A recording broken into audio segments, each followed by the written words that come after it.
Umagang ito, gagawa po tayo ng atin pong declaration. Praise the Lord. Are you ready to operate in faith, to express our faith? Lalakasan po natin ang ating mga boses at tayo po ay mananampalataya. Ready? I declare I have the grace I need for today. My life is marked by excellence and integrity. God makes all grace abound toward me, so that I always have all sufficiency and abundance for every good work. I will live with purpose, passion, and praise, knowing that I was destined to live in victory. I can do all things through Christ who strengthens me. I declare I am God's servant, and He takes pleasure in my prosperity. I give and I receive good measure, pressed down, shaken together, running over will be put into my lap. I will not just survive, I will thrive. I am blessed when I come in and blessed when I go out. I am a walking blessing. The very best is yet to come. These are all my declarations. In Jesus Christ's name, amen. Palakpakan natin ang Panginoon. At bago ka umupo, pwede mo bang sabihan ang 5 tao, you are blessed forever. You are blessed forever.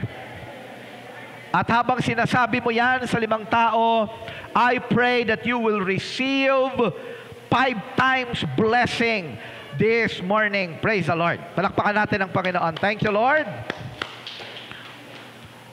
Alam niyo po, sa umagang ito, dapat tayo ay punong-puno ng pananabik. We are expectant from God, expecting great things from the Lord.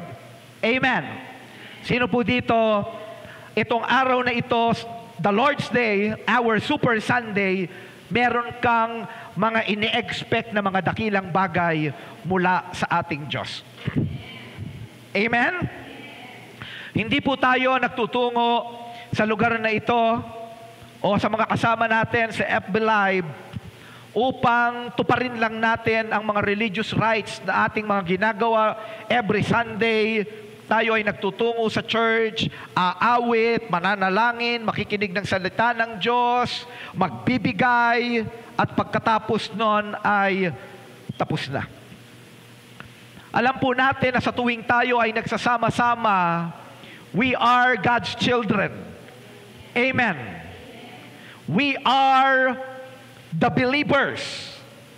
We are the disciples of Jesus Christ. Alam niyo po, ang literal na pakahulugan ng disciple ay learner. Sa Greek, matetes. Learner, pupil. Pero alam niyo, ang mga tagasunod ng ating Panginoong Jesucristo, hindi lang tinatawag na learner, pero tinatawag na hindi lang learners, but believers. Hindi lang tayo natututo, pero pinaniniwalaan natin ang mga natututunan natin sa ating Panginoon. Without faith, it is impossible to please God. Sino dito hindi lang handang matuto, handang manampalataya? Can I hear your amen? Sino dito handang mag-level up ang kanyang pananampalataya? Kaya alam nyo, ako naniniwala simultaneously, nandito tayo, pinag-aaralan ng salita ng Diyos, enjoying the presence of God, but we also believe that the enemy is doing something. Amen. Ang nais ng diablo, the devil is a liar, pag-uusapan pa natin yan mamaya, ay ang nais ng kalaban ay magtanim ng mga pag-aalinlangan sa ating mga isipan, sa ating mga puso, naglalagay ng kaguluhan sa ating mga isip, sa ating mga kalooban, upang hindi natin matanggap ng buo ang nais ng Diyos na matanggap natin sa umagang ito. That is why we need to reject, we need to renounce all the lies of the devil, and let us begin to learn and believe. Because you are not just a learner, you are a believer. Amen. Amen. Sabihan mo nga ang iyong katabi, you are a learner and a believer. At ang mga anak ng Diyos ay hindi lang tinatawag na mga disciples or pupil or learner, hindi lang sila tinatawag na mga believers, pero sila ay tinatawag na followers. Ang ibig sabihin, ang mga anak ng Diyos hindi lang natututo, hindi lang nananampalataya, pero dahil nananampalataya, tayo ay sumusunod. Hindi tayo naririto upang madagdagan lang ang ating kaalaman sa mga kasama natin sa FB Live. Hindi tayo naka-tune in upang madagdagan lang ang ating kaalaman. We want to follow God. We want to obey Him because we are the followers of Jesus Christ. Amen. At naniniwala po ako, may kapahayagan ang Panginoon para sa ating lahat sa umagang ito. Ako po ay nananabik. Namiss ko po kayo dahil last Sunday, ako po ay binigyan ng Panginoon ng pagkakataon na makapag-minister sa San Fernando, La Union. Naimbag na bigat, kakabsat. At alam niyo po, nakakatuwa, nabigyan po tayo ng Panginoon ng pagkakataon to minister sa Jesus is Lord, San Fernando, La Union. At ang church po na ito ay overseer ng 32 churches ng Jesus is Lord Church sa La Union. Praise the Lord for that opportunity. At mamaya ay akin din pong ibabahagi ang isang naging karanasan natin doon, patotoo na ang ating Diyos ay may pagkilos sa mga buhay po natin. Amen? Sino po nananabik na maraming gagawin si Lord? Amen? Sabihan mo nga ang katabi mo, the very best is yet to come. So let us now proceed in the Word of God in the book of Luke, chapter 15, verse 11.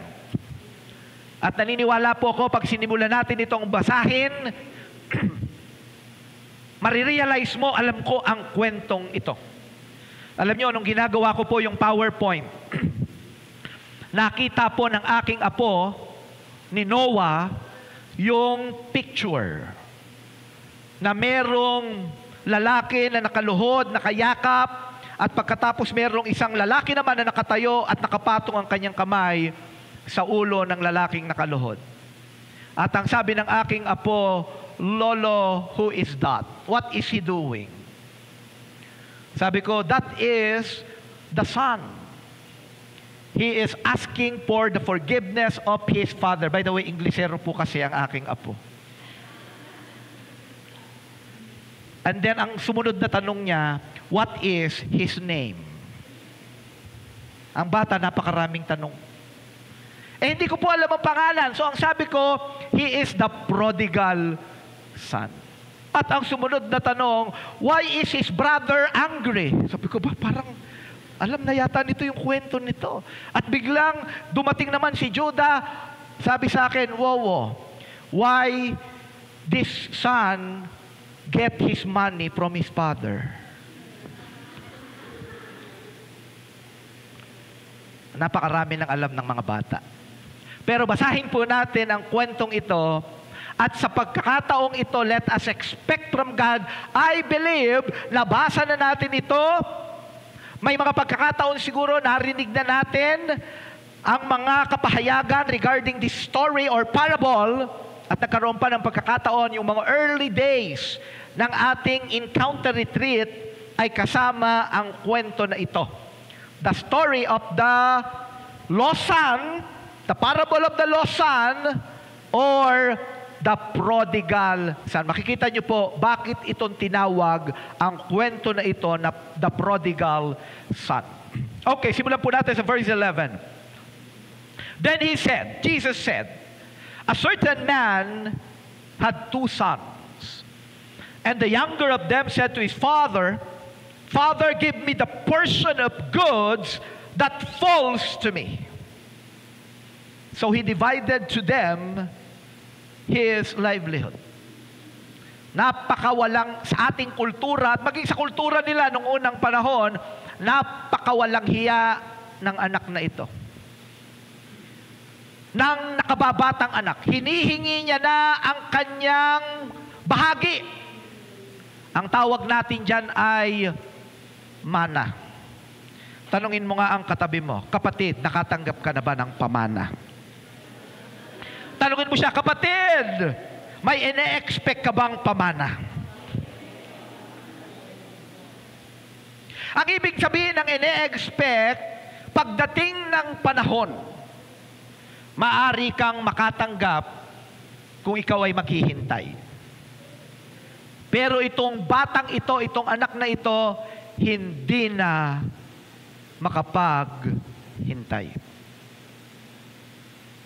Sa isang salita, atat. Sabihan mo ang katabi mo, kapatid, huwag kang atat. Pero makikita natin yung father, binigyan niya ng pagkakataon na matuto yung anak na ito. By the way, marami pong nagsasabi that the story of the prodigal son is all about, or the parable of the lost son is all about salvation. Maaaring meron pong taste of salvation ang topic po na ito. Pag sinabing salvation, kaligtasan ng kaluluwa, tao na naligaw, nasira ang relasyon. But let me tell you this, I believe that this specific story is not all about salvation. But this is all about a child of God na naligaw ng landas.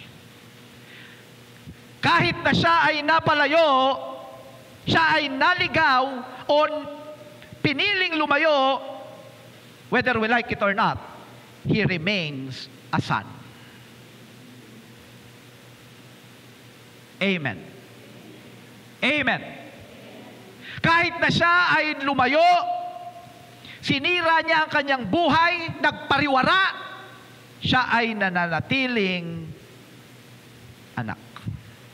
Ang kwento po na ito ay tungkol sa isang anak na lumayo sa kanyang ama, pero siya ay nananatiling anak. At paano nga ba ang isang anak na lumayo sa kanyang ama? Ang anak na lumayo sa kanyang ama sa langit ay paanong muling makalalapit? Ito po ang titignan natin at pag-uusapan natin sa umagang ito. Magtungo po tayo sa verse 13. And many days after, mukhang maraming kayamanan ang ipinamana sa kanya. Kasi para niya mag-gather lahat, lumipas ang matagal na panahon. Maaaring pagsasalin ng mga properties o kanyang ibinenta ito upang mailagay sa kanyang GCash. And at many days after, the younger son gathered all together, journeyed to a far country, and there wasted his possessions with prodigal living. Actually, dito po kinuha. Kaya ito ay tinatawag the story of the prodigal son. But when he had spent all, there arose a severe famine in that land, and he began to be in want.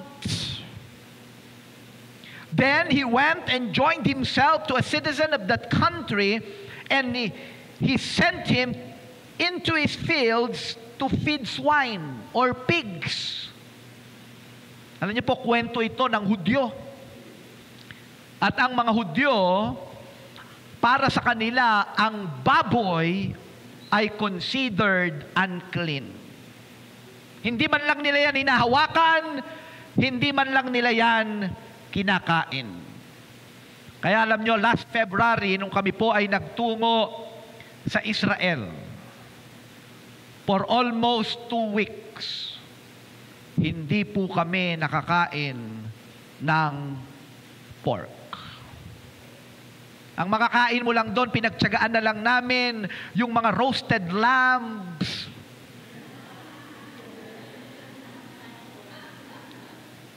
Roasted beefs, pinagtyagaan na lang namin. And na-realize ko, ganun pala talaga ang mga Hudyo. Kaya lang itong anak na ito, dumating siya sa point na para bang wala siyang choice. Sino po dito nakaranas na may mga pagkakataon sa buhay niya na para bang, para lang, sa totoo, may mga choices naman tayo, binigyan tayo ng Panginoon ng power to make choices. Free choice. Amen. Pero may mga pagkakataon dahil sa mga sitwasyon, ayaw mo sanang mangutang sa Bombay. Ayaw mo naman. Kaya nga, tayong mga Pilipino may kasabihan, ang taong nagigipit.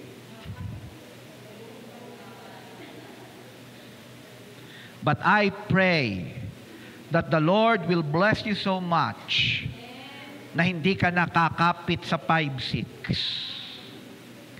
Pero kakapit ka sa mga salita ng Diyos. Amen. Sabihan mo ang iyong katabi, you are blessed forever. Dumating ang prodigal son sa point na para bang wala siyang choice. Kinakailangan niya ng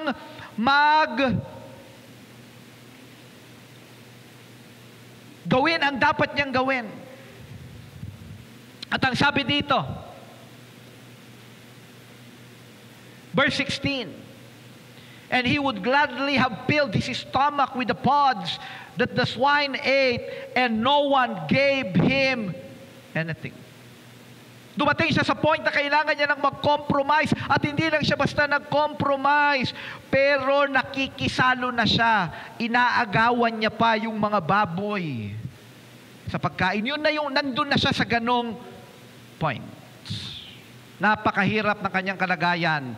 Pag ang tao lumayo sa Diyos, this is a parable. Mamaya makikita natin ano ba yung ibig sabihin ng parable na ito. Alam nyo, pag ang tao lumayo sa Diyos, from mansion to pig pen. Biro mo, ganda-ganda ng buhay sa mansion. Lumalakad tayo, maaring may mga pagsubok, maaring may mga rules, may mga parameters na nilalagay ang Panginoon. Di ba yung bata, pag tinignan natin itong prodigal son na ito, siya ay lumaki sa marangyang tahanan. Ang kanyang father, maraming mga servants. Ibig sabihin, mayaman ang kanyang tatay. Kaya lang, habang siya ay lumalaki, syempre ang tatay maglalagay ng mga parameters. Alam ka naman, bigyan kagad siya. Yung 2 years old, anak, ito ang 2 milyon. Hindi niya ma-enjoy muna lahat. Amen. Sino dito naniniwala ang Diyos na ating pinag-uusapan ngayon, kinikilala, sinasamba, ay mayaman na Diyos? Pwede mo bang sabihin, mayaman ang aking Ama? Kaya lang may mga pagkakataon, katulad ng bata, hindi mo pa pwedeng ipagkatiwala sa kanya ang lahat. Tinitignan ng Panginoon, ano ba ang pwede kong ipagkatiwala sa kanya sa pagkakataong ito? God bless you.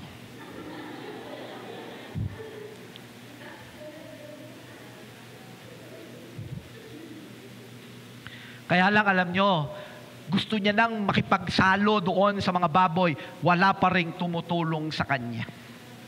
May tinuturo si Lord. Sino yung nandito ka ngayon? Baka nakaka-experience ka ng kahit papaanong paglayo sa Diyos, may tinuturo sa iyo si Lord. Welcome to the will of God. Tayo po ay magtungo sa verse 17 hanggang 19 at dito po tayo magfo-focus sa ating story. But when he came to himself, he said, "How many of my father's hired servants have bread enough to spare, and I perish with hunger? I will arise and go to my father, and will say to him, Father, I have sinned against heaven and before you, and I'm no longer worthy to be called your son. Make me like one of your hired servants." Nais niya nang bumalik. Ano ba ang kailangang gawin upang tayo ay makabalik kung tayo ay napalayo? Gusto nating bumalik sa ating Ama, or we want to be there. We want to walk with Him intimately. Ano ba ang kinakailangan? Ang title po ng ating topic this morning, Walk in Honesty. Honesty is very, very important. Pag sinabi po nating honesty, it means you are truthful. And Jesus said, I am the way, the truth, and the life. John chapter 14, verse 6. Meaning, if we are living in honesty, if we are walking in honesty, we are living like Christ. Pero napakaraming pagkakataon, ang honesty ay na-challenge sa ating mga buhay. Why? Because the devil is the father of lies. Every time we are living in honesty, doon tayo gumagalaw sa kalooban ng Diyos.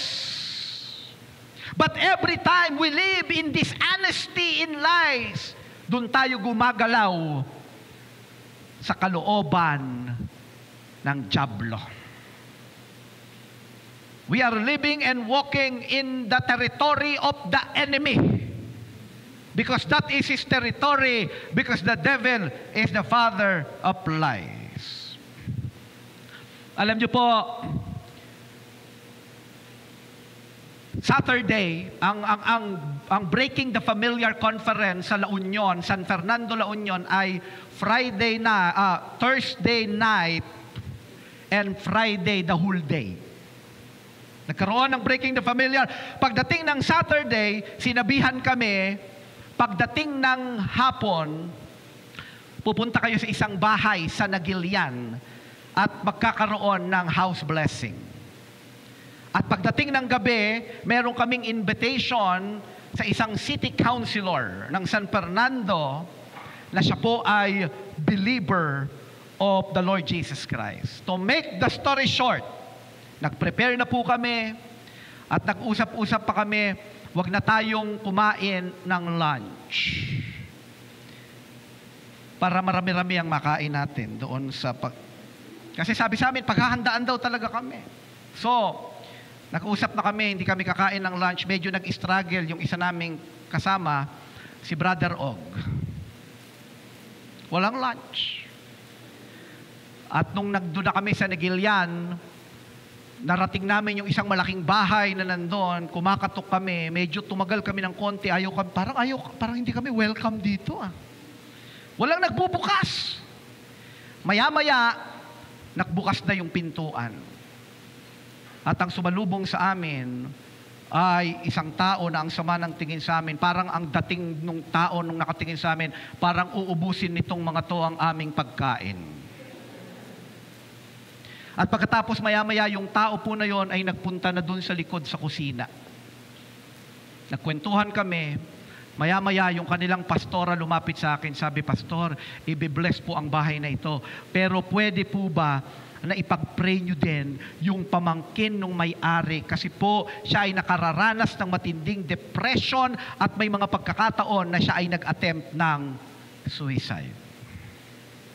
So kwento ng kwento yung pastora, at nung matapos na siyang magkwento, ang ginawa ko intentionally, pinuntahan ko doon sa likod, doon sa kitchen, yung tao na ito, at pagkatapos sinimulan ko sa kanilang lamesa, sabi ko, brother, ang ganda ng lamesa ninyo. Nagsimula na siyang magkwento tungkol sa lamesa. At pagkatapos niyang magkwento sa lamesa, maya-maya nagkukwento na siya ng kanyang buhay. Na siya ay nag-abroad, na siya ay nahiwalay sa kanyang pamilya, nahiwalay sa kanyang asawa, at pagkatapos sabi niya, Pastor, alam mo ako, nakakakita ako ng mga mangyayari sa hinaharap. At pagka ako may hinawakan, Pastor, gumagaling. Sabi ko, talaga? Akala nila, hindi ito sa Diyos. Sa Diyos ito, pastor. Actually, araw-araw ako nagbabasa ng Biblia. Sabi ko, praise God. Nakakapag-church ka ba? Hindi na ako nakakapag-church, pastor, pero ako nagbabasa ako araw-araw ng Biblia. Ang nararanasan ko lahat sa Diyos. Nung nagsimula na pong ipanalangin namin yung bahay, at pagkatapos tinawag ko siya, sabi ko, kapatid, nakapag-usap tayo kanina, gusto kitang ipag-pray. So nung nandun na po siya, bakit ko po ito kinukwento? Kasi alam ko na lahat, karamihan, hindi lahat, pero karamihan ang sinabi niya sa akin nung nandun kami sa dulo ng kitchen, kasinungalingan. Because the devil is the father of lies. Sinimulan ko siyang pag-pray. Nung pinagpe-pray ko na siya, biglang pumikit ang mata niya, ang bibig niya tumikom. Sabi ko, iba to. So tinanong ko siya, sino ka? Nung una ayaw niyang magsalita. Tinatanong ko siya kung sino siya. Bumagsak pa siya, naghimatayan. Sabi ko, I forbid pain, tayo in the name of Jesus Christ. Tumayo. Maya-maya tumikom na yung kamay niya, parang gustong lumaban. Pero nakapikit ang mata. Maya-maya dumilit ng lilisik. Maya-maya tumaas na naman yung kamay, parang may umahawak dun sa kanyang kamay. Sabi ko, titigan mo ako, sino ka in the name of Jesus Christ, kailangan mong magsalita. Biglang nagsalita. Ang sabi niya, demonyo. Sabi ko, ilang kayo dyan? Sabi niya, isa lang. Anong ginagawa mo sa tao na yan? Anong ginagawa mo sa isipan niya? Ang sabi niya, biglang nag-English. I will destroy this man! Sabi ko, no way! Na, hindi ko po sinabi yan.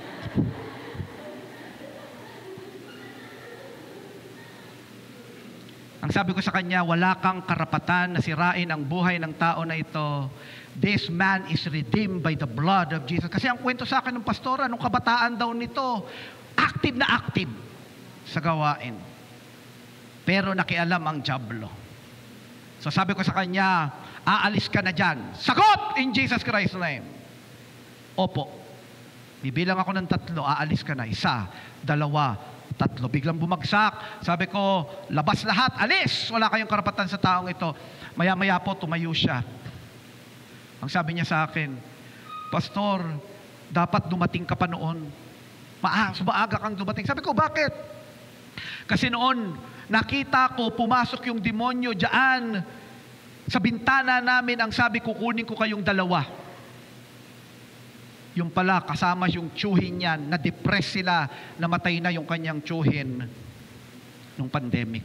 At siya na ngayon ang target ng dyablo. Ang sabi niya sa akin, alam mo, Pastor, gusto ko magbasa ng Bible, hindi ako makapagbasa kasi natatakot ako. Pero nung kausap ko siya sa likod, ang sinasabi niya sa akin, araw-araw siya nagbabasa ng Bible at yung kanyang nararanasan ay sa Diyos. Pero nung napalayas na ang dyablo, ang sinasabi na ng tao na yan, hindi ako makapagbasa ng Bible, yung mga nangyayari sa akin ay sa dyablo. Maraming pangyayari sa buhay niya, hindi niya na matandaan. The devil is a liar. And every time we are living in the life of lies, dishonesty, we are inside the will of the devil, the territory of the enemy. Kung kaya't kinakailangan iwaksin natin yan sa ating mga buhay. Meron pong 3 honesty. We need to walk in honesty. May 3 honesty na makikita tayo dito sa Luke chapter 5 verse 17. Ang sabi po dito, but when he came to himself, natauhan. Sabihan mo nga ang iyong katabi, kapatid, sana matauhan ka na. Ang sabi pa po dito, make me like one of your hired servants. Nilagyan ko po yan ng mga highlights. Dahil mamaya ay titignan po natin yan. And then sinabi pa po dyan, I will arise and go to my father and will say to him, Father! Ano po yung 3 honesty? na makikita po natin dito. Napakahalaga ng honesty. Sino po dito naranasan niya ng maging dishonest?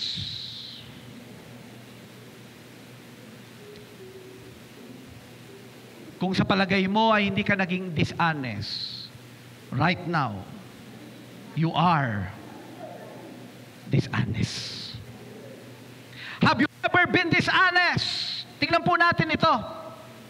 Have you ever cheated on a test? Sino po dito nung nag-aaral, nagkaroon ng pagkakataon talagang dahil sa alam mong baka malaki ang possibility bumagsak ka, nandaya ka? Have you ever lied to get out of trouble? Meron ba pagkakataon nagsinungaling ka kasi alam mo na pag nalaman to mapapahamak ako? Have you ever complimented someone when you didn't mean it? Napakasarap talaga ng luto mo. Have you ever made yourself appear better than you are? Yung exaggerated na yung kwento mo. Have you ever lied to gain an advantage or get your way?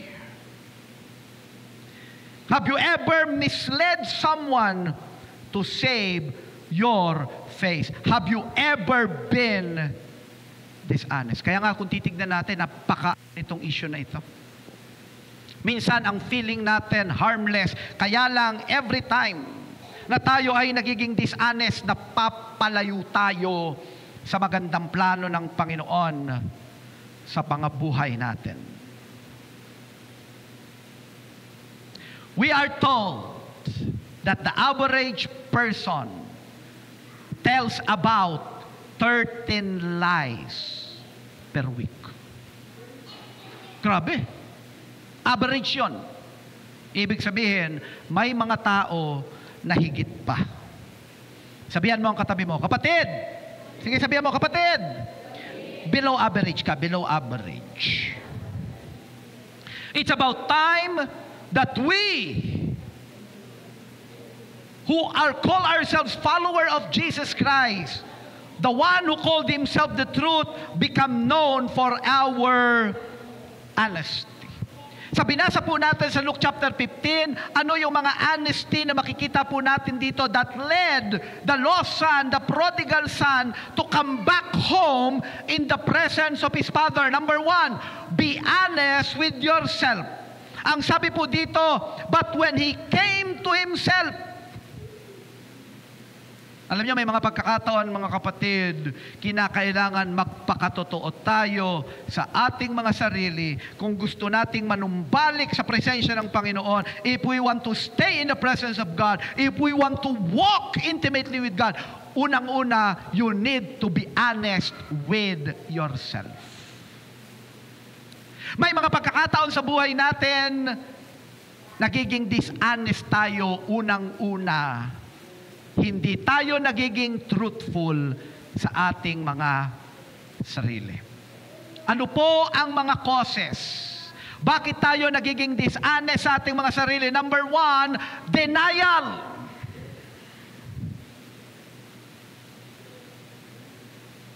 Sino po dito out of fear? May mga ganito bang tao? May mga tao ba na nakararanas ng sakit, ayaw magpa-check up? In denial. Natatakot na malaman ang katotohanan na ayaw, baka malaman ko ang totoo. Nakabag lang pala, kabag. Napakahalaga na maging totoo tayo sa ating mga sarili. Sabihan mo nga ang iyong katabi, magpakatotoo ka, kapatid. Number 2 is distortion. Ano po ang distortion? Ang distortion, nalaman niya na yung totoo, ayaw niyang tanggapin, i-distort niya yan. May mga pagkakataon ang mga tao natatanggap ang mga katotohanan ng salita ng Diyos, i-distort yan so that it will fit to his or her lifestyle. At ang pinakahuli ay disbelief. Ano po itong disbelief na ito? What is the difference between unbelief and disbelief? Unbelief is not having the belief.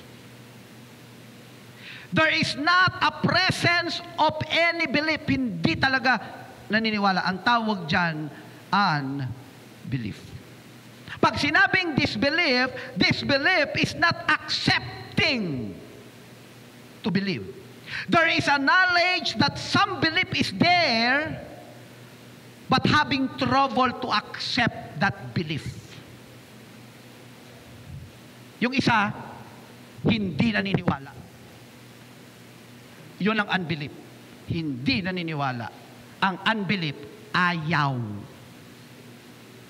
maniwala. Nakikita niya yung ayaw ko, ayaw ko yan. May mga pagkakataon, mga kapatid, we need to be true to ourselves. If we want to walk with God, intimately walk with God, if we want to experience God, unang-una kailangan maging totoo tayo sa ating mga sarili. Kung ikaw ay namumuhay sa kasalanan, kung ikaw ay namumuhay in bondage, alam nyo ba na in the ministry of deliverance, to be true to yourself is very important. Hindi makakalaya ang tao kung itatago niya. Hindi, okay lang naman to.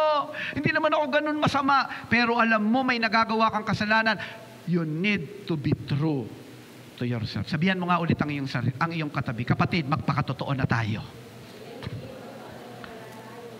Number 2, be honest with others. Ang sabi dito sa verse 19, make me like one of your hired servants. Alam nyo ba yung ano na ito? Yung son na ito, kapag siya ay bumalik sa kanilang tahanan at ang kanyang magiging request sa kanyang tatay, tanggapin nyo lang po ako, gawin nyo na lang akong isa katulad sa mga alipin ninyo. Sa palagay nyo ba yung mga alipin hindi siya makikilala? Makikilala siya. At pag nakilala siya ng mga alipin, sigurado magtatanong yung mga alipin, anong ginagawa mo dito? Anak ka, dalawa lang yung anak. Bakit ka nandito? Nagpapakumbaba na siya. At magiging honest, hindi lang sa harapan ng kanyang tatay, pero maging sa harapan ng mga alipin. May mga pagkakataon sa mga buhay natin, we need to be honest to ourselves and we need to be honest with others. Actually, ang sabi ng book of James chapter 5 verse 16, confess your trespasses to one another and pray for one another that you may be what? Healed. And then ang sabi dito, the effective fervent prayer of a righteous man avails much. Sino po dito naniniwala? Prayer is powerful. Ulit, sino po dito naniniwala? Prayer is powerful.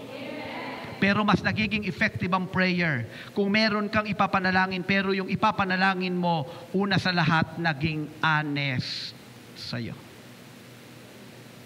Then that prayer will become powerful.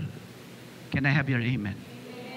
Pero kung yung tao may mga itinatago, hindi siya nagiging honest, merong magiging hadlang sa effectiveness ng prayer. Sabihin nga natin, trespasses. Ang ginamit dito na salitang trespasses in Greek is paraptoma. Ang ibig sabihin ng paraptoma, to fall beside or near something. Yung salitang para. Ang salitang para, pag ginamit po natin ito sa ibang mga salita, mamaya gagamitin ko ito sa ibang mga salita, mas ma-appreciate natin anong ibig sabihin ng paraptoma, to fall beside or near something. For example, ang salitang parable. Sa Greek, parabole. Ginamit din yung salitang para. Ang ibig sabihin ng para, alongside or beside. Ang salitang bole, to throw. Iba to. Kaya ang parable, binabato yung kwento alongside the truth. Hello? Na ang purpose ni Jesus, kaya niya siya nagbabato ng parable along or beside the truth upang magkaroon tayo ng understanding, a deeper understanding of the truth. Parable. Parabole.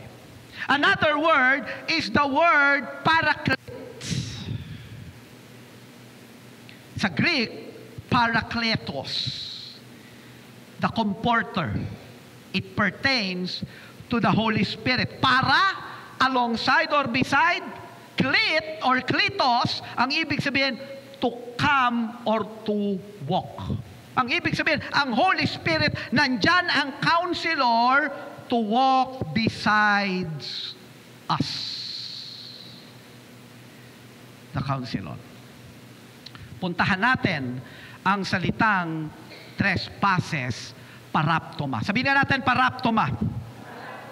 Anong tinuturo dito? Ang tinuturo sa atin dito ng salita ng Panginoon, when you fall right beside the truth, when you just barely make it, confess it. When you stumble just a little bit, confess it. Huwag mo nang patagalin, huwag mo nang palayuin. Confess it to God, confess it to someone you trust. So that the person can minister to you, can pray to you, because the prayer of a righteous man availeth much. It's effective. Pag nakagawa tayo ng kasalanan, huwag nating patatagalin.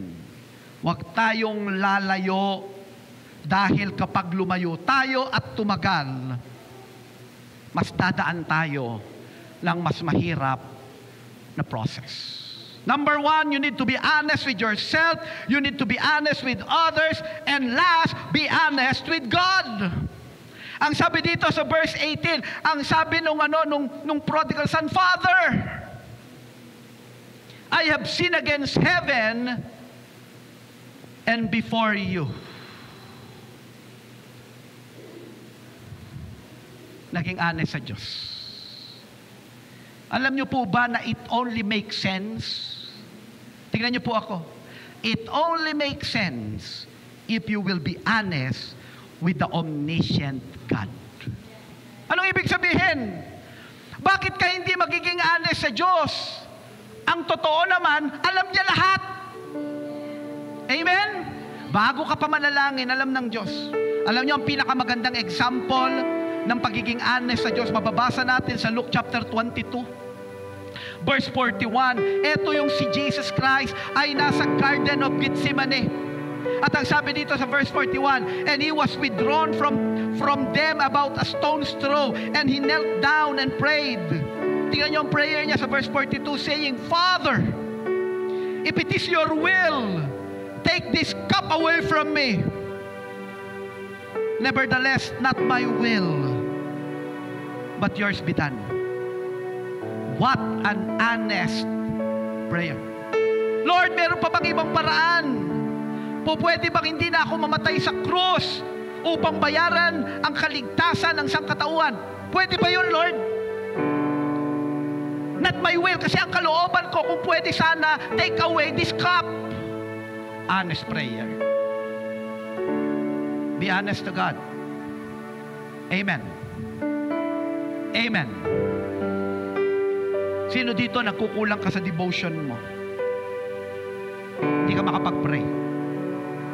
Pastor, ayokong mag-pray kay Lord. Baka malaman niya nagkukulang ako sa devotion niya. Talaga? Sa tingin mo ba hindi niya alam na nagkukulang ka talaga sa devotion? Ang hinihintay lang ni Lord, maging honest tayo sa Kanya. Amen. God is an all-knowing God. Psalm 139 verse 2, You know, sabi nung psalmist kay God, you know when I sit and when I rise. You perceive my thoughts from afar. You discern my going out and my lying down. You are familiar with all my ways. Look at verse 4. Before a word is on my tongue, you know it completely. Oh Lord. Walang dahilan para hindi ka maging honest kay God. Kasi bago mo pa ipanalangin, bago mo pa i-confess, alam na ni Lord. At alam ni Lord kung nagiging dishonest tayo sa Kanya. Kaya nga mga kapatid, sa umagang ito, sa lahat ng nandito ngayon o via on FB Live, kung may mga kasalanan, may mga itinatago tayo sa harapan ng Panginoon, ang totoo niyan, hindi natin maitatago talaga ito. We need to confess it before Him. We need to walk in honesty. First to ourselves, to others, and of course, to our all-knowing God. Kaya ang sabi ng 1 John chapter 1 verse 8, if we claim to be without sin, we deceive ourselves and the truth, look at this, if we claim to be without sin, we deceive ourselves and the truth is not in us. If we confess our sins, He is faithful and just and will forgive us our sins and purify us from all unrighteousness. Bago po tayo matapos, nais kong mag-iwan ng isang kwento na naging very, very popular noon. Hindi ko alam kung sino sa inyo yung nandito ngayon, inabot nyo yung kwento na ito. Ito ay tungkol sa magkapatid. Si Kuya at si Bunso. Bilib na bilib si Bunso kay Kuya kasi si Kuya asintado sa tirador. Sino po dito yung siguro hindi nyo na inabutan. Ang uso kasi ngayon hindi na tirador yung ginagano na ng tawag doon. Ha? Lato. Pero nung unang panahon, nung panahon ni Sister Mercy, uso yan.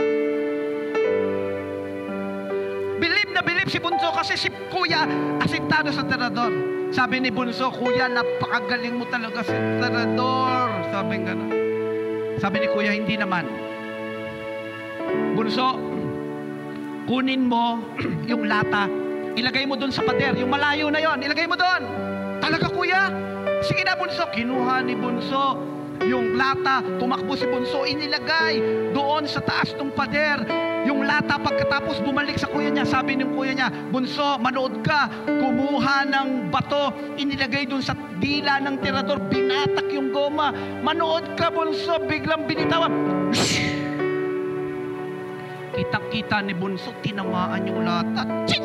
Umikot yung lata. Sabi ni Bunso, ang galing mo talaga Kuya, idol! Sabi ni Kuya, wala yan.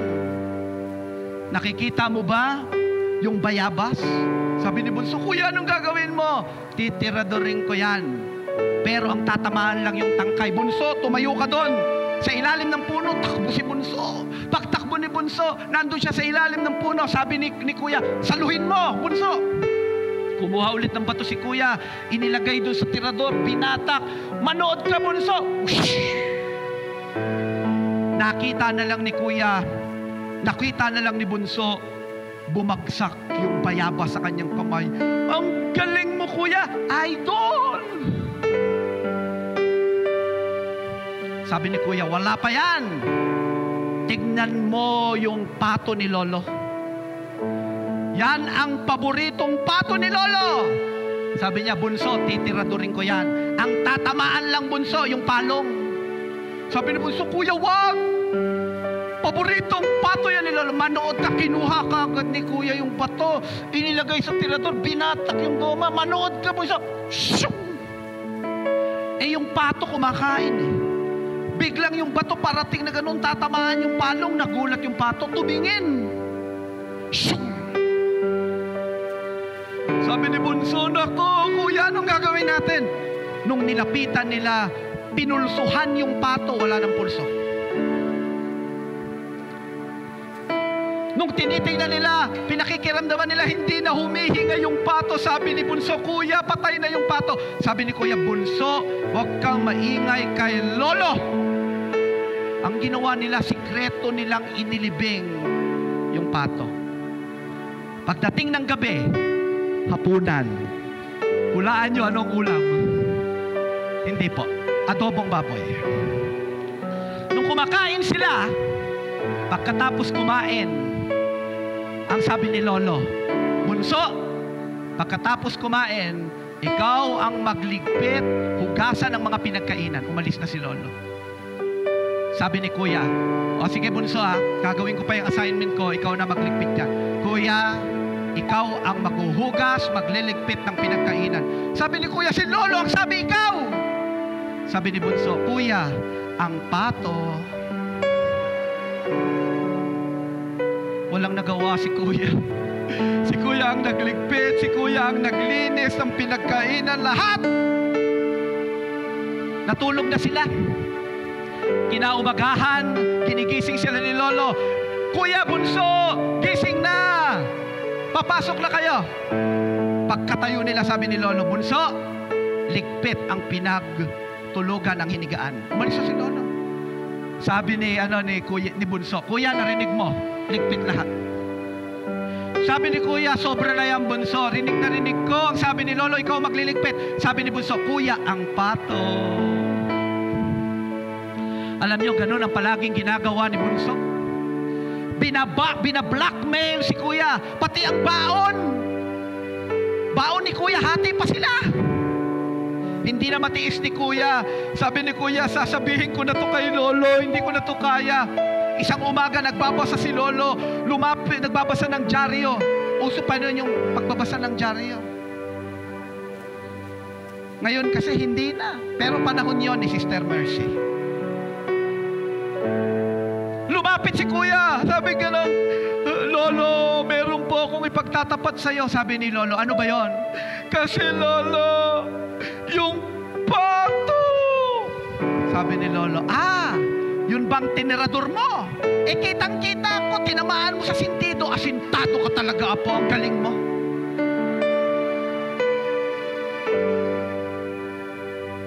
Ang tagal niyang blinakmail ni Bunso. Yun pala, alam ni Lolo. May mga pagkakataon, ang tagal nating binablackmail ng dyablo. Hindi tayo makalapit sa Diyos. Feeling natin ako, ano nang gagawin ng Panginoon pag nalaman niya yung walang nakakaalam dito, ako lang ang dyablo. Ano ka? Alam ni Lolo. Amen. Be honest with God. Wala naman talaga tayong maitatago sa Diyos. Ang hinihintay lang ni Lord, magiging honest tayo upang manumbalik yung relationship. Nung yung prodigal son, na-realize niya kailangan maging matapat ako sa sarili ko, sa iba, sa aking ama, pwede na siyang lumapit sa ama, na-restore ang lahat. Amen. Tayo pong lahat ay tumayo. Oh, hallelujah. Let us close our eyes right now.